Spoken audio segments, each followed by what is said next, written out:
कि खालिस्तानी समर्थित संगठन पोएटिक जस्टिस फॉर फाउंडेशन के एमओ धालीवाल खालिस्तानी समर्थक एमओ धालीवाल के बेहद करीबी पुनीत ने शांतनु, दिशा और निकिता से कांटेक्ट किया था।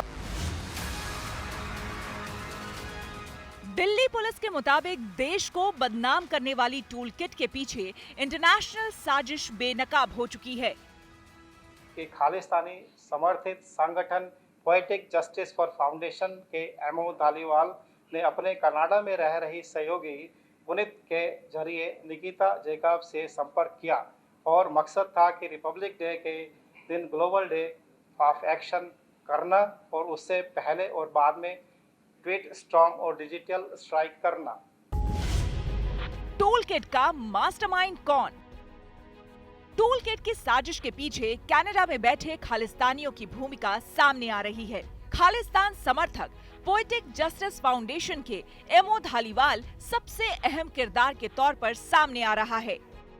पुलिस सूत्रों के मुताबिक दिसंबर 2020 में ही खालिस्तानी समर्थक एमओ धालीवाल के बेहद करीबी पुनीत ने शांतनु, दिशा और निकिता से कांटेक्ट किया था और दिसंबर 2020 से ही उस टूल किट को लेकर लंबी साजिश चल रही थी, लंबी प्लानिंग चल रही थी।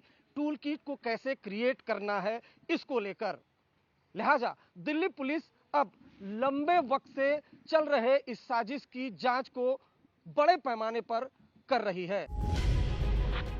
वहीं इस साजिश में एक नया नाम सामने आया है और ये नाम है अनीता लाल का। दिल्ली पुलिस सूत्रों की माने तो कनाडा की रहने वाली अनीता खालिस्तानी समर्थक एमओ धालीवाल की करीबी है और टूल किट तैयार करने में उसने अहम भूमिका निभाई थी। अनीता लाल खालिस्तान समर्थक वर्ल्ड सिख ऑर्गेनाइजेशन की को फाउंडर भी है। 11 जनवरी को जूम मीटिंग हुई थी, उसमें अनीता लाल भी शामिल थी। अनीता लाल कनेडियन मूल की महिला है। एमओ धालीवाल खालिस्तानी समर्थक की बेहद करीबी मानी जाती है। साथ ही साथ पोएटिक जस्टिस फाउंडेशन की को फाउंडर मेंबर भी हैं। दिल्ली पुलिस सूत्रों के मुताबिक 11 जनवरी को जो जूम मीटिंग हुई थी उसमें अनीता लाल भी शामिल है। साथ ही साथ टूल किट को जो क्रिएट किया गया था उसकी one of the mastermind Anita Lal भी हैं। दिल्ली पुलिस सूत्रों के मुताबिक पुलिस ने जूम को चिट्ठी लिखकर जानकारी मांगी है कि 11 जनवरी की मीटिंग में कौन-कौन शामिल था। कल इस केस में एक अमेरिकी नागरिक पीटर फेडरिक का नाम आया था। ये कंट्रीज का बताते हैं। अब प्रश्न सिर्फ ये है कि पीटर फ्रेडरिक का नाम एज अ रिसोर्स पर्सन इस पर्टिकुलर टूल किट में क्यों डाला गया? क्या ये एमओ धालीवाल के कहने पर डाला गया या दिशा, निकिता एंड बाकी सबका इनसे कोई डायरेक्ट कनेक्शन भी है एंड थ्रू इनके बीएस भिंडर से कोई डायरेक्ट कनेक्शन है? So that is a matter of investigation which we expect to find out in the coming days. Peter Friedrich Khalistan का समर्थक था और टूल किट में उनका नाम संसाधन जुटाने वाले के तौर पर लिखा था। पीटर 2006 से भजन सिंह भिंडर के संपर्क में था जो खालिस्तान समर्थक है। पुलिस ने बताया कि 80 के दशक में अशांति के दौरान भजन सिंह भिंडर उर्फ इकबाल चौधरी का नाम सामने आया था। पुलिस के मुताबिक पीटर इसी के साथ काम करता था। पुलिस के मुताबिक पीटर अभी भारत के खिलाफ प्रोपेगेंडा वॉर चला रहा है। दिल्ली पुलिस सूत्रों की माने तो टूल किट तैयार करने में कनाडा में बैठे खालिस्तानियों का हाथ है।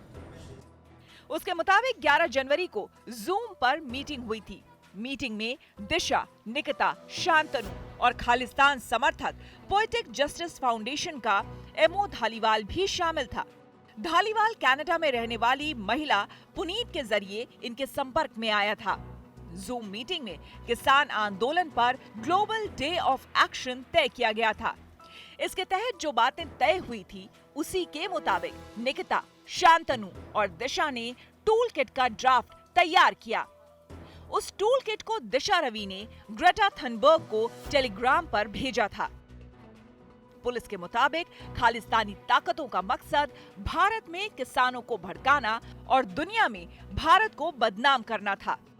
मकसद ये था कि टूल किट को इतना प्रोपेगेट किया जाए वर्ल्ड वाइड कि जो हमारी एम्बेसीज बाहर इंडिया से एम्बेसीज जो बाहर है उनके खिलाफ भी प्रदर्शन हो और जो इंडिया का जो इमेज है उसको टार्निश किया जाए। और इसलिए जो भी बड़े जैसे इनकी फॉलोइंग ज़्यादा है उनको इसमें रोप इन किया गया। दिल्ली पुलिस सूत्रों के मुताबिक निकिता, दिशा और शांतनु खालिस्तान समर्थक पोएटिक जस्टिस फाउंडेशन से दिसंबर 2020 के पहले हफ्ते से ही जुड़े थे।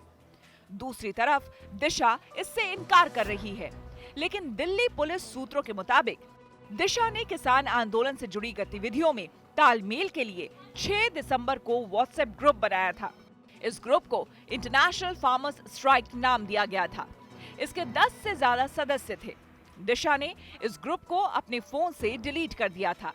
दिल्ली पुलिस ने व्हाट्सएप से जानकारी मांगी है कि इस ग्रुप से कौन-कौन से लोग जुड़े थे। दिल्ली पुलिस कमिश्नर ने साफ कर दिया है कि आरोपी 22 साल का हो या फिर 50 साल का, उसके खिलाफ कानून के तहत कार्रवाई की जाएगी, जैसा कि दिशा रवि के मामले में दिल्ली पुलिस ने किया है। दिल्ली पुलिस ने जूम को एक चिट्ठी लिखी है और उनसे पूछा है कि मोह धालीवाल और दिशा के अलावा कौन कौन चेहरे थे जो जूम मीटिंग में शामिल थे। उनकी पूरी लिस्ट दिल्ली पुलिस ने जूम से मांगी है। इसके अलावा दिल्ली पुलिस ने यह भी साफ किया है कि जो एफआईआर अज्ञात लोगों के खिलाफ थी उसमें अब लोगों को नामजद करना शुरू किया है, जिसमें दिशा, निकिता और शांतनु का नाम शामिल है। दिल्ली पुलिस सूत्रों की माने तो पुलिस अब टूल किट मामले में किसान नेताओं की भूमिका की भी जांच करेगी। दिल्ली में अरविंद ओझा के साथ